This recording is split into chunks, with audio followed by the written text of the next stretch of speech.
السلام عليكم ورحمة الله وبركاته. أعزائي متابعي إبراهيم المنيسي في كل مكان، أهلا بيكم.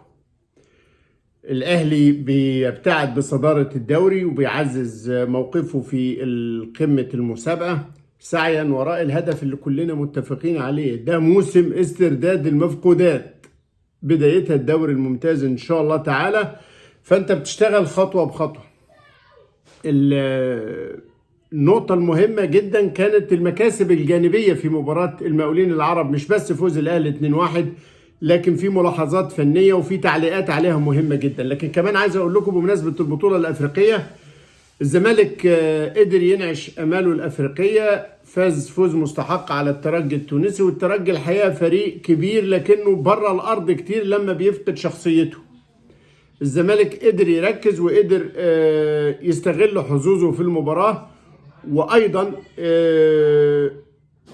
يستفيد من حكم المباراه الكاميروني وضربه الجزاء اللي احتسبها له، ويعزز كمان فوزه سواء بالهدف المبكر اللي سجله سيفر وجعفر، او كمان زيزو لما سجل، او ضربه الجزاء، ثم سيف الجزيري في الاخر يقتل له المباراه. هنا الموقف ايه في المجموعه دي؟ الترجي كده كده الراجل بيغرد لوحده وعنده 9 نقط، فهو كده في نهاية بعد الجولة الرابعة عنده 9 نقاط. بلوزداد النهاردة فاز، النتيجة بتاعته عكننت على الزمالك شوية. ليه؟ لأنه بلوزداد كسب المريخ، فأصبح بلوزداد في الوصافة ب6 نقط. الزمالك عنده 4 والمريخ عنده 4. تقول لي طب ايه اللي هيحصل؟ اللي هيحصل ان الجولة الجاية يوم 17/3 المريخ السوداني رايح للترجي في تونس. المريخ هيستضيف الترجي في ليبيا، المريخ هيستضيف الترجي في ليبيا، وبلوزداد هيستضيف الزمالك في الجزائر. هنا بلوزداد لو كسب المباراة قضى على أحلام الزمالك تماما، خرج الزمالك بره الحسبة وعزز فرصه هو في إن هو يبقى 9 نقط، فبالتالي تساوى مع الترجي، ويشوف الترجي هيعمل ايه مع المريخ في ليبيا. دي النقطة الجولة الأخيرة بقى برضو فيها كتير من الحسم، لأنه الزمالك هيستقبل المريخ في القاهرة، والترجي هيستقبل بلوزداد في تونس على صدارة المجموعة لو مشيت معاهم في الجولة اللي قبل الأخيرة كده. ففوز الزمالك النهاردة كان فوز مهم جدا، لكن اللي خفض منسوب الأهمية بتاعته إنه بلوزداد كسب فقفز بقى 6 نقاط، والترجي 9، والزمالك والمريخ كل واحد عنده 4 نقط. المريخ هيجي للزمالك قلت لكم في نهاية المشوار، والزمالك الجولة الجاية يوم 17 رايح الجزائر لبلوزداد. ده الموقف في المجموعة دي. مجموعة الأهلي، الهلال السوداني قدر يقفز في الصدارة لما فاز المتوقع، يعني فاز في ملعبه على القطن الكاميروني 2-0، فبالتالي تصدر الهلال. وأصبح الأهلي يحتاج إيه؟ الأهلي في جزء مهم جدا من المسألة قراره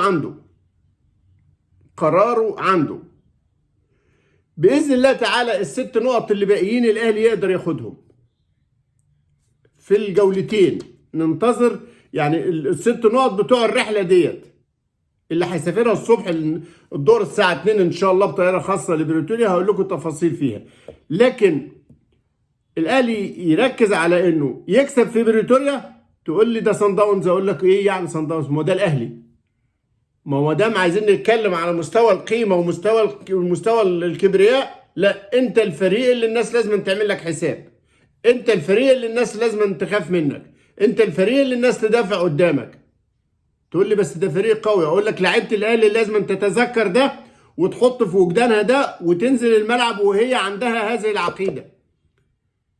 فان شاء الله تعالى تلعب بهدف المكسب، هتلعب بهدف التعادل وتكش وتنكمش هتتلط. مفيش فريق بيلعب للتعادل وبيقدر الا ما ندر، لكن في الغالب العب خير وسيله للدفاع الهجوم، لانه هيهددك وهتغلط. لا، بادر انت وعندك فرصه انك تلعب. تقول لي ده فتح المدرجات على اخرها علشان نشوف، احنا هنا بندي الجماهير بالقطاره وهناك يفتحوا المدرجات للجماهير ببلاش. هيبقى في جمهور كتير متوقع طبعا وطبيعي، لكنه ده ضغط عليه هو. وعجبني جدا لاعبنا الموهوب احمد قندوسي لما بيسالوه النهارده بعد مباراه المقاولين وتألقوا فيها، هتعملوا ايه وانتوا رايحين تلعبوا قدام الصن داونز وصن داونز فاتح المدرجات لجمهوره؟ قال لك احنا هنلعب لاعب ضد لاعب، مش لاعب ضد الجمهور. ودي شخصيه انا بحبها، يعني ده ولا يفرق معايا، دي ضغوط على المنافس مش عليا، ولا تفرق معايا، ناس بتهيص وخلاص، ايه المشكله؟ لكن قال له خد بالك احنا بنلعب يعني راجل لراجل، لاعب للاعب، احنا 11 وهم 11، فمش فارق معانا هم معاهم كام الف او احنا ما معناش حد. دي روح مهمه جدا عجبتني من قندوسي. النهارده الفوز على المقاولين يا جماعه اكتر من ملاحظه مهمه. اولا انت قدرت تنفذ سياسه التركيز الشديد في البدايات والنهايات. احنا كنا شويه الحته دي مش واضحه بقالنا فتره، وقلت لكم من ايام كاس العالم انت مع ريال مدريد كانت تخلص 2-1 التركيز قل، خسرت 4-1. مع فلامينجو تنتهي المباراة 2-1 فجأة تركيزك يقل في الآخر فتتغلب 4-2. وحصل معاك مع الداخلية كنت كسبان وتعدوا في آخر دقايق، وأيضا حصلت معاك مع صن داونز كنت كسبان وتعادلوا برضو في الدقايق الأخيرة. كل دي كان لها حاجة واحدة بس، إنك أنت بتفتقد التركيز الكافي أو اللياقة الذهنية بتاعتك بتقل قرب النهايات، قرب الدقايق الأخيرة. ودي كانت مسألة نفسية الأهلي كان بيلعب عليها عند المنافسين، يفضل يضغط على أي منافس، وفي الآخر لما تقول لي الدقيقة 90 وبلس 90 كان السبب المنطقي فيها والعلمي إنه كتر الضغط بيولد الانفجار. أنت هتفضل تضغط عليه طول المباراة، في الدقايق الأخيرة بيبقى خلاص سلم، فهيغلط غلطة أنت بتستغلها لأن أنت في قمة تركيزك وهو بيبقى خلاص اتحمل ضغوطات كتيرة. النهارده الحقيقة عجبني مستر مارسيل كولر انه بدأ يعالج النهايات، وبدأ يؤمن بفكرة ان انا اقفل الملعب. لاحظوا ان التغيير بتاع رامي ربيعة كان هدفه مزيد من التأمين. كولر ما كانش في شخصيته كده. كولر بدأ المباراة ان ازاي اقدر لامم واعمل كونتر اتاك، كما لو كان بيتدرب على حاجة جاية. لكن وهو بيعمل ده عنده تركيز على البدايات الضاغطة، اضرب بدري اضرب بدري، وعشان كده سجل بدري وفضل ضغط حتى بعد الهدف. ودي النقطة اللي احنا كنا دايما بنلوم لاعبتنا عليها، ان احنا بنسجل هدف ونسترخي، لا، سجل ضغط عزز. فعالج حتة البدايات وعالج حتة النهايات. لكن خدوا بالكم حاجة، النهاردة كتر خير الدنيا في الناس اللي بتلعب بجد. يعني حتى كابتن شوقي غريب الراجل لما قال للاعيبته، وقال حتى بعد المباراه قال لك انا كنت عارف ان لعيبه الاهلي مشغوله بالسفريه ولاعيبه الاهلي مشغوله بمباراه صن داونز، كل تفكيرهم وذهنهم شارد في كذا، الناس خايفه تتصاب وخايفه تتعرض لاي حاجه، فانا كنت بحاول استغل ده. لكن قال حاجه مهمه قوي كمان، قال لك بصوا يا جماعه الهزيمه من الاهلي مش محسوبه، ما تحسبش عليا ان انا اتغلبت من الاهلي، وكانه بياكد واقع انه الطبيعي انك تخسر من الاهلي. مستر كولر كمان تركيزه في مباراة النهاردة وده من المكاسب، انه ما استنفذش مخزون الطاقة. قال لك انا كنت مهتم ان احنا ما نبذلش مجهود كبير، ما نعرضش لاعبتنا لمزيد من الاجهاد، ما نستنفذش مخزون الطاقة اللي عندنا، لان عندنا سفرية اهم وعندنا رحلة صعبة وعندنا مباراة كبيرة. هو عنده تركيز شديد جدا في المباراة، عنده تركيز شديد في المرحلة اللي جاية.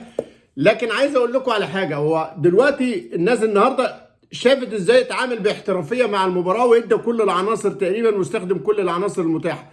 محمد شريف ما ادالوش لكنه الحمد لله سليم، كهربا ما ادالوش لكن الحمد لله سليم، محمود متولي بنسبه كبيره جدا مش هيلحق يسافر، عمرو السوليه ممكن يسافر ويكمل تاهيله هناك. لكن اللاعب الوحيد اللي حتى الان مربك حسابات كولر شويه ويمكن يطمن عليه من بكره قبل الرحله على طول، حسين الشحات. لغايه دلوقتي مع الدكتور احمد ابو عبله عايز يطمن حسين لو سافر هو شد السمانه شويه مرخم معاه، هل يجهز في الفتره اللي جايه ولا ما يلحقش؟